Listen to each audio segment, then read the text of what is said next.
When I first became a veterinarian, I thought I understood everything about cat behavior. I could name every muscle, every reflex, every hormone that shaped their mysterious lives. But 20 years later, I learned something that no textbook ever taught me. Cats don't scream when they're in pain. They whisper. And sometimes that whisper hides in the litter box. There was a cat named Luna, an orange cat with the calmest amber eyes I'd ever seen. Her owner brought her in, desperate and confused. "She won't use her litter box anymore," the woman said. "She just stares at me and hides under the bed." When I examined Luna, her body was fine, but her eyes told a different story. Something had broken between them. Not her body, not her bladder. Her trust. I still remember how Luna pressed her face against my arm, trembling, her heartbeat fluttering like a trapped bird. Her owner thought it was a simple cat behavior problem, but to Luna, it was grief. Silent, invisible grief. If your cat does this, stops using their litter box, hides after being scolded, avoids your eyes, please stop for a moment. Don't reach for a cleaner or a punishment. Reach for understanding. Cats don't misbehave out of defiance. They communicate through silence, through absence, through the places they won't go. And the litter box is often their quiet cry for help. Every day, as a cat behavior expert, I meet people who love their cats deeply, yet accidentally hurt them in the smallest ways, not through neglect, but through misunderstanding. They think a cat is lazy or spiteful, when in truth, that cat is anxious, confused, or heartbroken. What I've learned over decades of studying orange cat behavior and black cat behavior alike is this. Every feline carries the same fragile thread of trust. You can't see it, but it's there, stretching from their tiny heart to yours. And sometimes, we pull it too tight without realizing. So tonight, let me share with you what I've seen. How one simple mistake with your cat's litter box can damage their mind and their trust. How understanding cat behavior can save not only your carpet, but the bond you share with that quiet, mysterious soul who sleeps at your feet. Stay with me, because this isn't just about hygiene. It's about heartbreak, healing, and the silent language of love that every cat speaks, but few humans ever truly hear. I've lost count of how many times I've walked into a home and seen the same quiet mistake. A single litter box. Small, tucked neatly in a corner near the washing machine or beside the food bowl. Everything looks spotless. Everything smells like lemon cleaner. But in that tidy space, I can almost feel the tension humming beneath the surface. Cats are private creatures. To them, the litter box isn't just a toilet. It's sacred territory. It's safety. It's the one place in the world where their scent, their instincts, and their vulnerability coexist. But what most cat owners overlook is how fragile that sanctuary can be. When you place the litter box beside the food bowl, you're sending two conflicting messages at once. This is where you eat, and this is where you hide your waste. To us, it's convenient. To them, it's chaos. In nature, cats never eat near where they eliminate. It's a rule written deep in their instincts, older than civilization itself.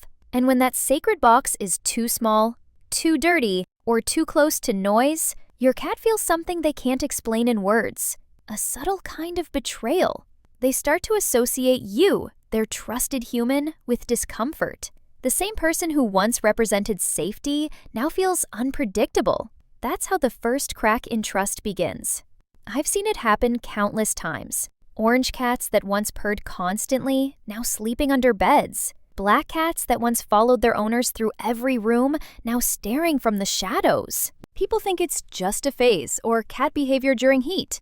But no, these are emotional echoes of confusion and loss. Cats hold memories through scent and sensation. A single frightening noise near their litter box, a harsh word after an accident, or even a sudden change in texture can linger in their minds for months. They might still eat, still nap on your couch, but something in their quiet routine fractures. They carry that wound silently, waiting for you to notice. As a cat behavior specialist, I can tell you these small oversights aren't about cleanliness. They're about communication. A cat that avoids their litter box isn't being stubborn. They're saying, "I don't feel safe here anymore." So before we talk about training or products or solutions, pause and look closer. Ask yourself, have I made their world smaller without realizing it? Have I taken something safe and turned it into something uncertain? Because the truth is, trust doesn't vanish overnight. It erodes, grain by grain, like sand slipping through your fingers. And the litter box? That simple square of silence is often where it starts.